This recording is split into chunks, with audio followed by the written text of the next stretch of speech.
coming our way. Watch out, guys. You're gonna get hit.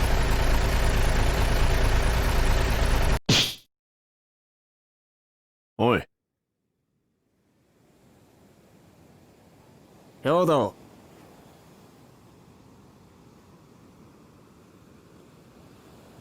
ごめんなさい。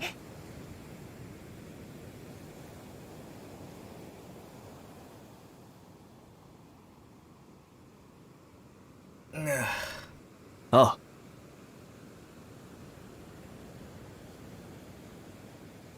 おい。 Where am I?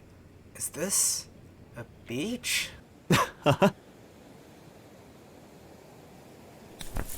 Yeah. Azas. I'm good, thanks.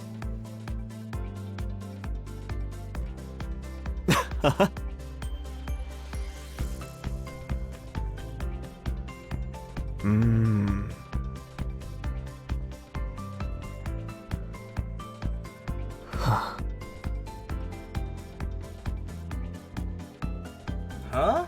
よし。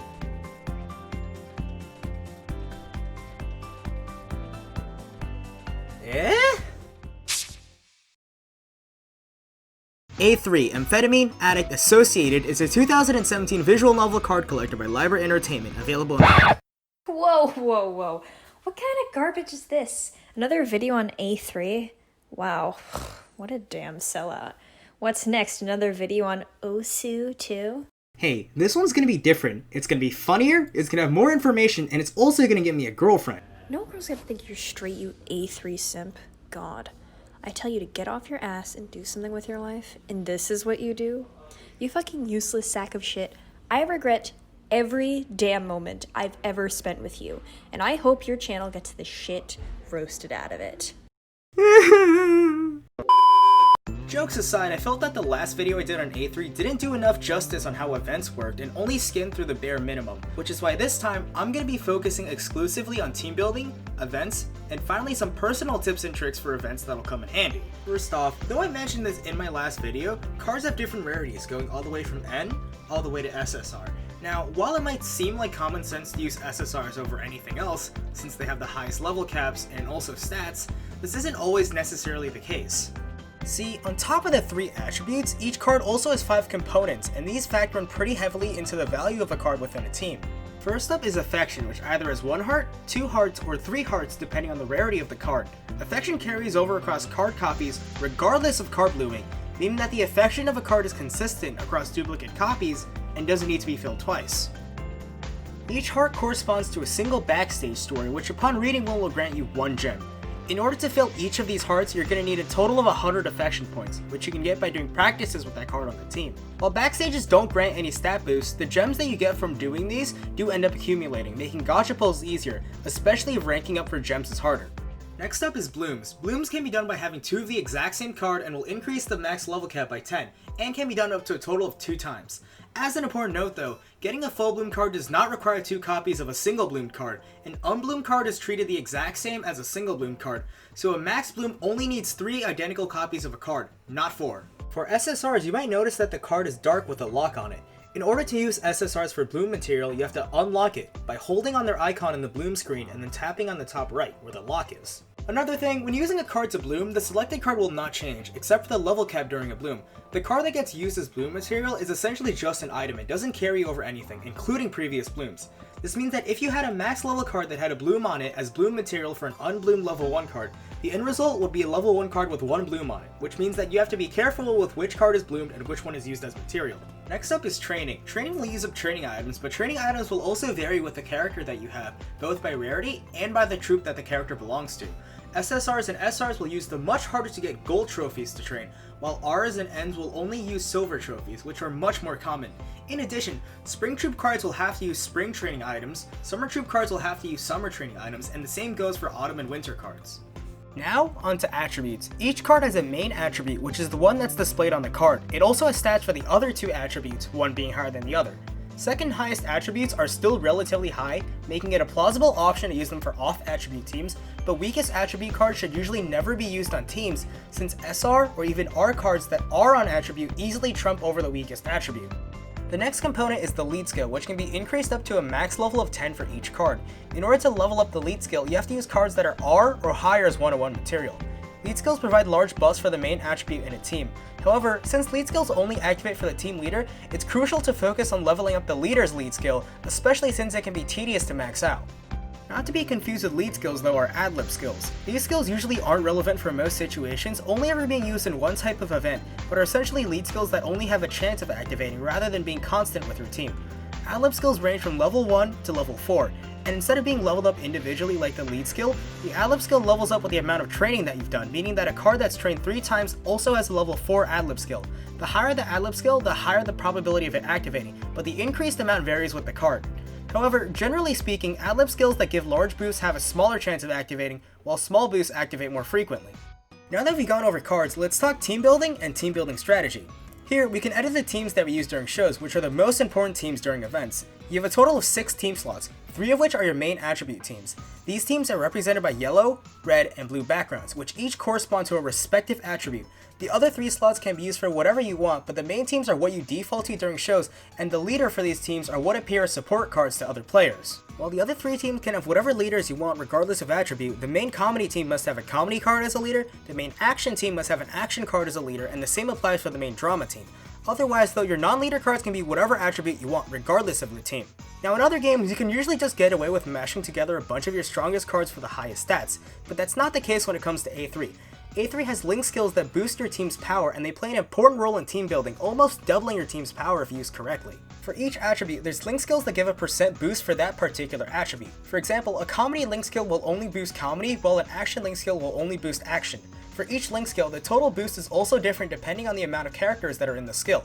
Link skills are based off of characters, not attribute, so even if you have 2 cards that are drama on a team, you can still activate a comedy link skill between them and boost the team's overall comedy stat. However, because link skills are unique to an attribute rather than being a general boost, this means that inherently, a character that has lots of link skills in one attribute is more useful for that attribute, while a character with only 1 or 2 link skills in that attribute is not as useful. This means that characters that excel in one attribute are also more handy if their card is also on attribute.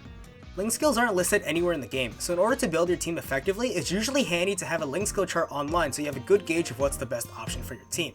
As a warning though, the Japanese version of the game has different link skills from the English version as of 2020, so make sure you're using the right chart, otherwise your team might end up having a lower boost than you expected. However, they'll eventually become the same once the English version catches up. Now, you might be wondering why I said the team's power could be almost doubled when the maximum possible boost doesn't seem to be higher than 48%.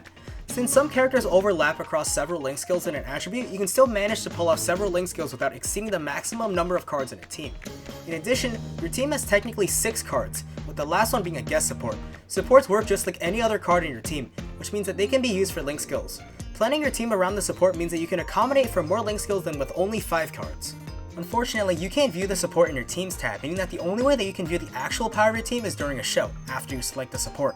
Supports are also handy because they give an extra lead skill, meaning that your team power is boosted even further with supports that have high level lead skills. Some supports are easier to find than others, but if you can't find a support that you want, you can select the update button on the bottom right. If you see a support that you like, make sure to friend that player at the end of a show, which will allow you to reuse it during future shows.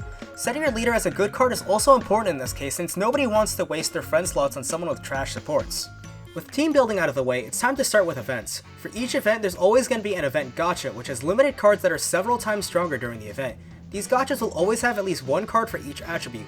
If you manage to get an event card from the gacha, make sure to set it as your team leader so other people can use them during the event. Of course, this means that you might have to sacrifice some stronger link skills for some weaker ones in order to include the event card, but usually the event boost far outweighs prioritizing just link skills, making it an effective trade-off. Unless it's Ryuji. Fuck Ryuji. While event types vary, there are some things that most have in common. During an event, the main goal is to obtain points, which gives you rewards as you clear different point thresholds during the event. On top of the event gacha, there's also an additional set of cards that can be obtained through meeting the point thresholds. During later days of the events, these cards will show up more frequently as supports, so they can be used as well, though these cards have almost negligible boosts compared to the gacha cards. In order to get these points, you're going to have to go to your play screen and select the event tab, which will have special practices up during the event. Unlike normal practices, event shows are randomly granted during these practices, and clearing them will grant you event points, the total amount of points gained varying with the show difficulty. On top of points, you'll also be competing with other players in a ranking system where players that end up within certain score borders will get rewards at the end of the event. Players that end up in the higher percentiles of the score range get better rewards than players that end up in the lower percentile groups. Next up are the specific types of events. Currently, in the English version of A3, we only have 3 types of events: Troupe Events, Seasonal Events, and Improv Events, each of which having unique elements and score systems. Troupe Events are associated with shows that are official performances held by the Monkai Company, featuring characters from those performances. Troupe Events have 4 shows that can randomly spawn: matinees, soirees, finales, and encores, each being more difficult than the last.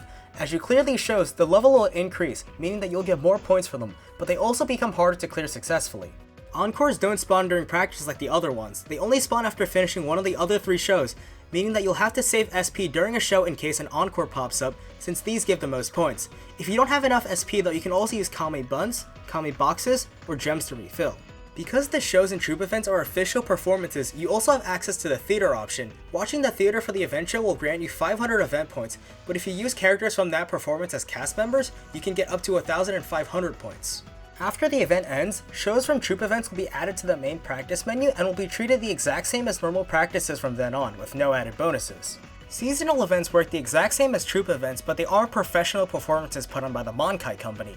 Instead, they feature the characters participating in some kind of activity with a performance associated with the event, meaning that no theater is available to watch.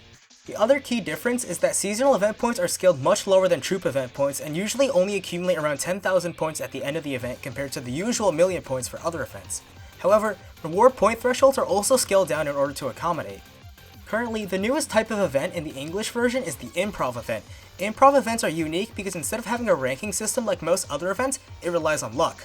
In Improv Events, there are only 3 difficulties of shows that will spawn: easy, medium, and hard.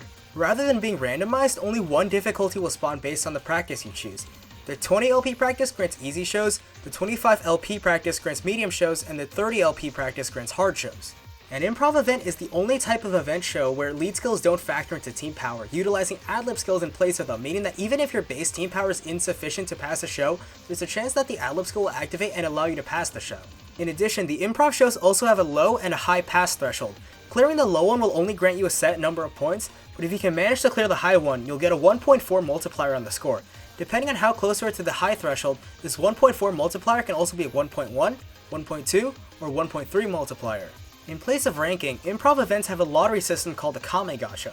There are 3 gachas that you can choose from: a red box, a blue box, and a yellow box. Each box has 500 items in it, and by spending event points, you can remove items from each box, with each box costing different amount of points to pull from. Because pulling from the box removes items, doing enough pulls will remove all items from the box, guaranteeing whatever item you want is obtained. Since there's no ranking system, the point thresholds alone only provide a small number of these rewards, meaning that for certain items like extra copies of the event SSR, you have to pull from the Kame Gachas in order to obtain them. So that's all of the events that are currently available in the English version, but more events will be added as time goes on, which the Japanese version already has. These events are campaign events, training camp events, outing events, anniversary events, and revival events. Unless you're curious about the Japanese version, or are watching in the future, don't pay too much attention to these since certain items and cards don't exist yet. Campaign events aren't really events since they don't have any tiering, theater, or special practices. Instead, these events are released once every new act of the main story is released. Since there's no points in campaign events, you have to do normal practices, and the rank EXP gone from these practices are essentially the same thing as normal event points, with certain EXP thresholds for story chapter and prizes. Training camp events work in the same way as Troupe Events, minus the theater, and also a new type of card called the Training Camp Leader. The Training Camp Leader is a full-bloomed SSR that can be used as a support for all attributes, with the lead skill adapting to fit the show. It can't be obtained until the end of the event and only if you manage to reach 2.2 million points during the event. On top of that, the leader's stats can also be increased by clearing lesson and performance missions, meaning that it'll get stronger as you play the event more. Strategies for training camp events will also be different compared to other events since temporary link skills that involve the event cards will be available for use, leading to unique event team builds during training camp events. An outing event works similarly to a troop event, but instead of having different practices in the event tab, there's a map where you can choose different practice locations. Within these locations, regular practices will be available, and though they have different names, the outing shows essentially work the exact same way as the usual 4-show system. Certain point threshold rewards are also only available at specific locations, meaning that in order to get all the rewards, you're gonna have to practice at all of them. As a bonus, there's also a 6 stamp card that's given to you during the event. During an outing event, you can fill up 3 of the stamps by clearing the 3 outing missions, which are the same for all outing events. Because you can't fill up all 6 stamps at once, the card carries over for each outing event, and managing to get all 6 stamps will grant you an Ultimate Curry, which is an item that'll raise max level cap beyond full bloom. Here, we end up at the anniversary events. These only occur once a year and are special tiering events that use special event points. These points are gone from doing event practices like other events, but give out points that are scaled similarly to seasonal event points. What these points are used for vary in each anniversary event, so there's no telling how the next one will work, but these events are still ranking and grant prizes such as gacha tokens and one-on-one training materials for landing in certain tiers on top of usual point thresholds. Finally, we have revival events. Revival events are basically an opportunity for players to catch up on event cards and story if they missed the original debut or if they haven't started playing while those old events were active. Essentially, while a revival event is open, you're able to use a 4-day time window to play any event that's already passed one at a time, excluding anniversary events. Instead of the original event practices, you have a limited number of revival practices that's the same across all revival events. These events use the 4-show system for points, and unlike the original event, you're able to select the level of each show difficulty. This also means that events that use vastly different systems like improvs and outings don't have kame gachas or maps, and play pretty much identical to a troupe event. As a side note, seasonal points still retain their point scaling, and training camp events still have the training camp leader, which works the same as normal. Now, while revival events are primarily for getting cards and story, there are some limitations. For one, cards that gave you point boosts during the original event don't get any increased stats, and any rewards that you got during a revival aren't obtainable again during another, meaning that once an event is cleared out, there's no point in going back. During the revival, you're able to get up to 2 event SRs and 2 event SSRs, as well as any other special cards such as training camp leaders and SR cards from event that have 2 event SRs through point thresholds. Of course, this also comes with limits. If you already have 1 copy of any event SR or higher, you're only allowed to get the one with the higher point threshold. Otherwise though, you can get as many event Ns and Rs that were previously available with no limitation. The point thresholds for the SRs and SSRs are the same across all revivals, but the second SSR copy and the training camp leader have point thresholds that are based on the rankings of the original event, meaning that some will have higher thresholds than others. Overall though, revival events are difficult since only 4 days is allowed for each event, and also have high point thresholds comparatively, but since they occur every month or 2 after their release, it's usually not a bad idea to go hard on one once in a while. Alright, so that's it for every single type of event in the game right now, but there are also some general tips and tricks for these events that can help you get the rewards that you want without wasting too much time or gems. Firstly, every Friday the Uni Boys practice and the daily practice menu opens, which grants silver and gold trophies, items that are used for training cards. In order to maximize the amount of trophies that you get, harass the shit out of Suzer as much as you can, since his gold trophy drop rate is much higher than the others. In ranking events, there are a total of 12 tiers. The most important tiers are Tier 5 and Tier 3. This is because at Tier 5, 1 copy of the event SSR is rewarded, and 2 copies are rewarded for Tier 3. T5 usually falls somewhere near the amount of points needed to get the points reward SSR, so it's possible to be able to bloom the event card once if you make it into T5, and a full bloomed event card at T3. These are also the bloodiest tiers, making it a good idea to shoot a little bit higher than the border for these tiers to ensure that you have a good spot to stay in. It's better to get as many points as possible during the first day of the event in order to launch yourself into the tier that you want, before tier borders stabilize and it's difficult to jump tiers. The last day of the event is also the most competitive day of the event, since players will be using the remainder of their items to push themselves into the highest tier borders. Players often refer to the last few hours of the event as the bloodbath, where it gets really bad. During bloodbath, it's crucial that you continue to play and watch your tier, especially if you're aiming for anything that's higher than T5. If your teams are powerful enough, it's usually a good idea to aim for T5, since you'll be spending minimal items while still getting an extra copy of the event card, which makes it able to bloom. Know which events that you want to go for, because some events that feature popular characters will inevitably have more people tiering for them, and unless you're trying to aim for higher borders, don't spend too many items on those or else you're just gonna half-ass it and get whooped. Non-ranking events like improvs and campaigns aren't competitive, so don't bother wasting gems on them unless you're in a rush or started the event late. For improvs, know where your limit for max clears are to maximize points. Don't be afraid to cancel some shows and rank down if it means getting more points in total.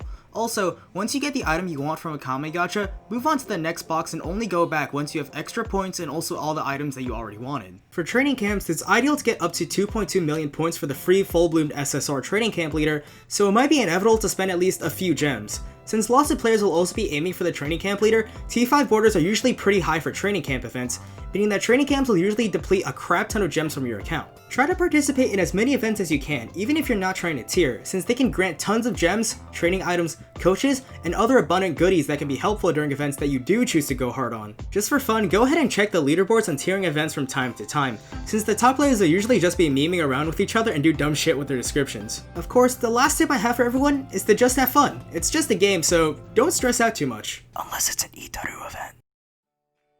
Alright guys, so I know this video is kind of different compared to the rest, but I really hope that you guys enjoyed this one and learned a thing or two about A3 events. And I couldn't have done this without all the help that I got, so make sure to check out some of those guys down below. And hey, if you're new here, drop a subscribe. If you like this video, make sure to let me know what you think down below. And hey, if you're bored, why not watch my other A3 video, or heck, one of my any other videos. But until next time, peace.